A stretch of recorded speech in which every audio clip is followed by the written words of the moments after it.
রাসেল ভাই, রাসেল ভাই, আপনি যে ওয়ার্লিং করে আছেন রাসেল ভাই, আপনি যে ওয়ার্লিং করে আছেন প্যানে যে ফোটা ভাবতে আছে ফোটা হয়ে গেল প্যানে, এই প্যান ফোটা হয়ে গেছে গা। এই প্যান আমার তাই পড়ছে, আমার দাদাই পড়ছে, আমার বাবা পড়ছে, আমি পড়তেছি। এই প্যান আমার কাছে আমানত দেওয়া গেছে, জানি আমার পোলাই পরে, আমার নাতি পুতিরা পরে। কেন আপনি যে আমানতটা খেয়ালত করে দিলেন, কেন আমি আমানত রক্ষা করে আনলাম না? আপনি ভাই আপনি কত বুঝি না, আমার প্যান ভালো করে দিন রাখবো, ওয়ার্লিং করে আমার ভালো করে দেন। আমি এত ভাই এটা অ্যাক্সিডেন্ট হইতে গেছে, যে আমি সেলাই করে মুন্ডে নেওয়া লাগবো।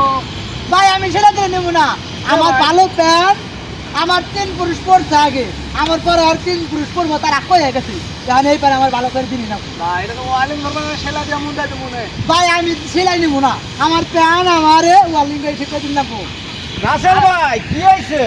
এ আলমগীর ভাই কোন এই রিপন ভাই বুঝতেছে না, আগুনের টেরা কইরা পেন ফুটা হয়ে গেছে, কয় ওয়ালিং কইরা দাও। রিপন ভাই বোঝেন না এটা ওয়ার্ল্ডিং হবে না, ধরবে না ওয়ার্ল্ডিং। আরে ভাই ওয়ার্লিং না করে ঠিক করে দিলে তো আমার আমানত রক্ষা হবো না, এটা আমার ওয়ার্লিং করে দিনই না। পাগল হয়ে গেছে বেটা, পাগল হয়ে গেছে। আমি বলে পাগল হয়ে গেছি, আল্লাহ টাউডেরা আমার ঠিক করে দিনই না গো। কানে বলে ওয়ার্লিং করবো না, ওই রয়েছে